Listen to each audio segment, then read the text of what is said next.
Michael Scott by Anonymous.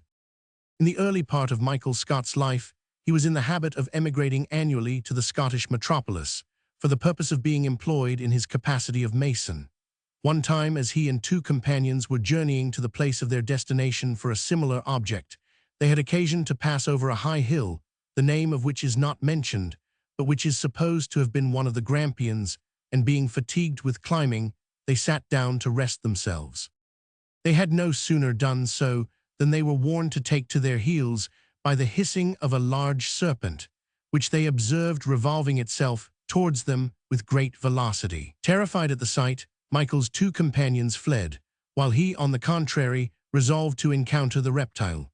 The appalling monster approached Michael Scott with distended mouth and forked tongue, and throwing itself into a coil at his feet, was raising its head to inflict a mortal sting, when Michael, with one stroke of his stick, severed its body into 3 pieces. Having rejoined P-56 his affrighted comrades, they resumed their journey, and on arriving at the next public house, it being late, and the travelers being weary, they took up their quarters at it for the night. In the course of the night's conversation, reference was naturally made to Michael's recent exploit with the serpent, when the landlady of the house, who was remarkable for her arts, happened to be present. Her curiosity appeared much excited by the conversation, and after making some inquiries regarding the color of the serpent, which she was told was white, she offered any of them that would procure her the middle piece such a tempting reward, as induced one of the party instantly to go for it. The distance was not very great, and on reaching the spot, he found the middle and tail piece in the place where Michael left them, but the headpiece was gone. The landlady, on receiving the piece, which still vibrated with life, seemed highly gratified at her acquisition, and, over and above the promised reward, regaled her lodgers very plentifully with the choicest dainties in her house. Fired with curiosity to know the purpose for which the serpent was intended, the wily Michael Scott was immediately seized with a severe fit of indisposition, which caused him to prefer the request that he might be allowed to sleep beside the fire, the warmth of which, he affirmed, was in the highest degree beneficial to him.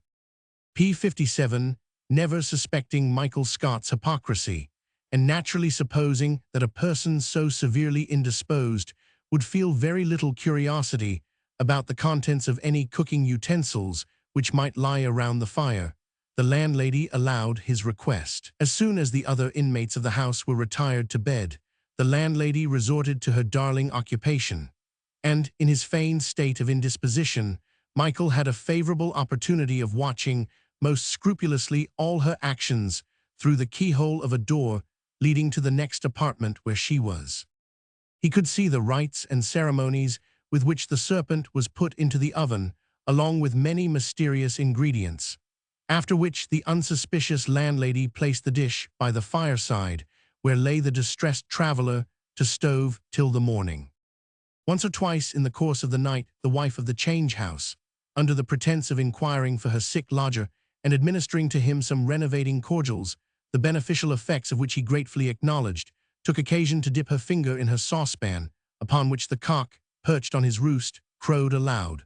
All Michael's sickness could not prevent him considering very inquisitively the landlady's cantrips, and particularly the influence of the sauce upon the crowing of the cock. Nor could he dissipate some inward desires he felt to follow her example. At P-58 the same time, he suspected that Satan had a hand in the pie, yet he thought he would like very much to be at the bottom of the concern, and thus his reason and his curiosity clashed against each other for the space of several hours. At length passion, as is too often the case, became the conqueror. Michael, too, dipped his finger in the sauce and applied it to the tip of his tongue, and immediately the cock perched on the spardon announced the circumstance in a mournful clarion. Instantly his mind received a new light to which he was formerly a stranger, and the astonished dupe of a landlady now found it her interest to admit her sagacious lodger into a knowledge of the remainder of her secrets. Endowed with the knowledge of good and evil, and all the second sights that can be acquired, Michael left his lodgings in the morning with the philosopher's stone in his pocket. By daily perfecting his supernatural attainments, by new series of discoveries, he became more than a match for Satan himself. Having seduced some thousands of Satan's best workmen into his employment, he trained them up so successfully to the architective business, and inspired them with such industrious habits, that he was more than sufficient for all the architectural work of the empire. To establish this assertion, we need only refer to some remains of his workmanship still existing north of the Grampians, some of them stupendous bridges built by him in one short night, p. 59, with no other visible agents than 2 or 3 workmen.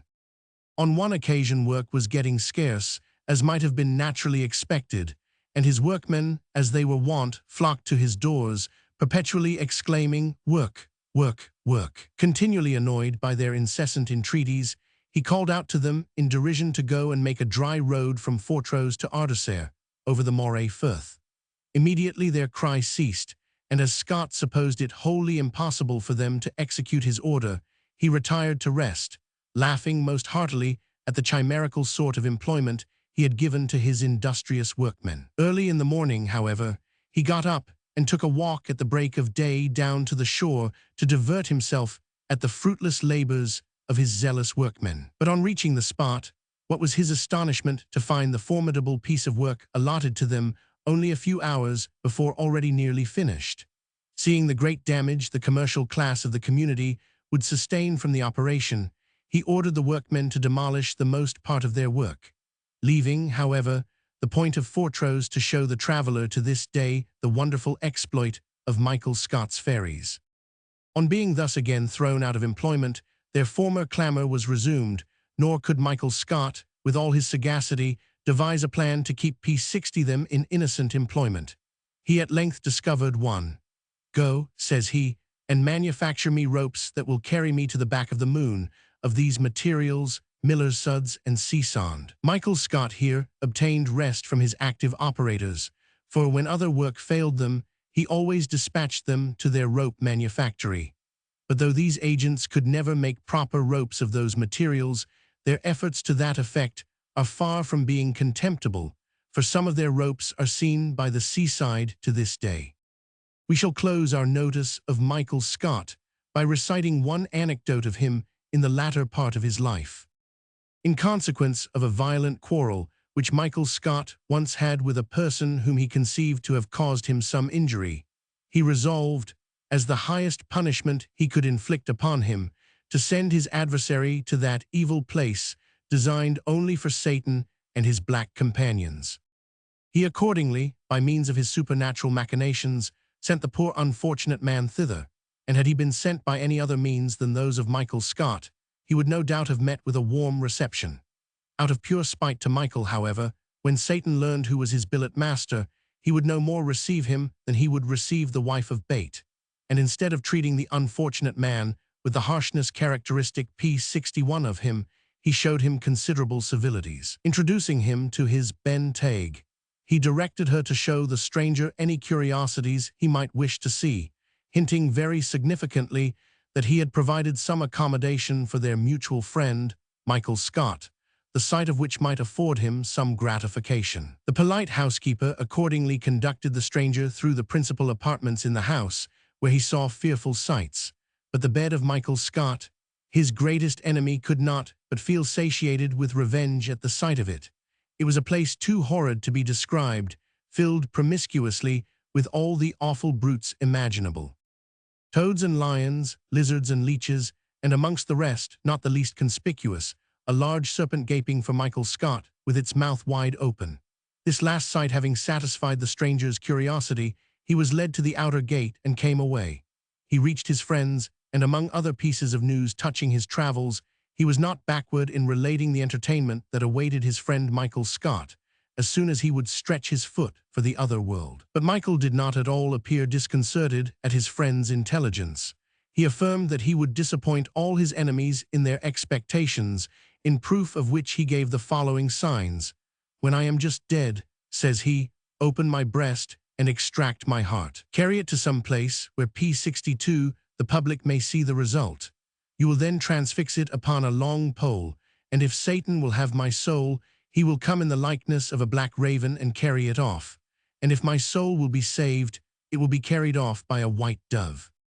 His friends faithfully obeyed his instructions. Having exhibited his heart in the manner directed, a large black raven was observed to come from the east with great fleetness, while a white dove came from the west with equal velocity.